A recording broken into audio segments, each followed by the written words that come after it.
Penuntun Saat Teduh Sinode Gereja Kristen Jakarta, Sabtu 24 Desember 2022. Kidung Natal, dari Wahyu 5 ayat 11 sampai 14. Maka aku melihat dan mendengar suara banyak malaikat sekeliling tahta, makhluk-makhluk dan tua-tua itu.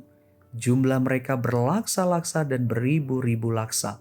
Katanya dengan suara nyaring, Anak domba yang disembelih itu layak untuk menerima kuasa dan kekayaan dan hikmat dan kekuatan dan hormat dan kemuliaan dan puji-pujian.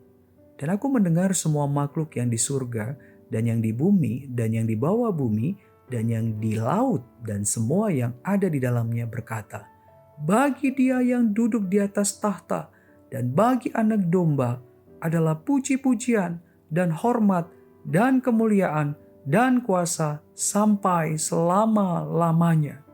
Dan keempat makhluk itu berkata, Amin.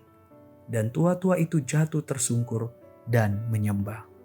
Saudara, salah satu peristiwa Natal yang menggemakan kemuliaan bagi Allah di tempat yang maha tinggi dan damai sejahtera di bumi di antara manusia yang berkenan kepadanya tertulis dalam Lukas 2 ayat 14. Kalimat-kalimat itu dinyanyikan oleh para malaikat yang mendatangi para gembala. Kemuliaan Allah itu dinyatakan melalui inkarnasi Kristus yang lahir, menderita, mati di salib, dan bangkit untuk mengalahkan maut kekal. Kemuliaan Allah ditampilkan oleh Kristus dalam bentuk yang sederhana, namun mampu melimpahkan kekayaan surgawi. Memiliki keterbatasan, namun mampu membawa kepada kehidupan tanpa batas. Kemuliaan Allah adalah tema utama dari Kidung Natal para malaikat. Saudara, Rasul Yohanes melihat para malaikat, makhluk-makhluk, tua-tua menyuarakan pujian, penghormatan kepada Sang Anak Domba Allah. Isi dari pujian mereka sama dengan isi nyanyian baru para orang kudus, yaitu mengenai Sang Anak Domba Allah yang layak menerima kuasa, kekayaan, hikmat, kekuatan, hormat, kemuliaan, puji-pujian. Alasannya adalah karena hanya Dia yang layak untuk mengorbankan dirinya sebagai kurban sembelihan yang menaklukkan kuasa iblis, maut kekal. Selain itu, Rasul Yohanes pun mendengar semua makhluk di surga, di bumi, di laut menyuarakan seruan kepada Allah yang Maha Kuasa, juga Sang Anak Domba Allah yang berisikan puji-pujian, hormat, kemuliaan, kuasa untuk selama-lamanya. Pemuliaan dari semua makhluk itu ditujukan kepada Allah Trinitas, Bapa, Anak, Roh Kudus, Allah yang Esa, Bapa yang merencanakan karya keselamatan, Kristus Sang Anak yang menggenapkan keselamatan, Roh Kudus yang melahirbarukan umat tebusan Kristus supaya menghidupi keselamatan dari Allah.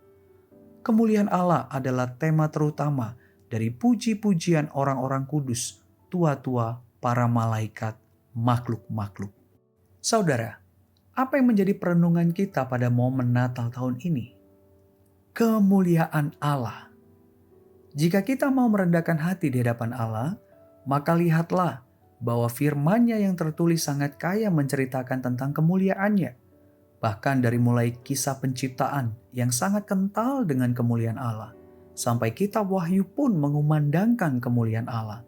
Dari awal sampai masuk ke dalam kekekalan, Kidung Natal adalah tentang kemuliaan Allah, bukan tentang kemegahan diri kita.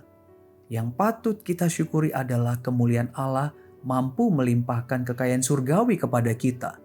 Kemuliaan Allah mampu membawa kita yang terhilang kembali kepadanya untuk menyembahnya selama-lamanya. Selamat merenungkan makna Natal. Saudara, jika tema terutama dalam hidup Anda adalah kemegahan diri Anda, maka Anda sedang membiarkan diri Anda terseret pada kehancuran. Namun jika tema terutama hidup Anda adalah kemuliaan Allah, maka Anda sedang menikmati arti kehidupan surgawi. Tuhan Yesus memberkati.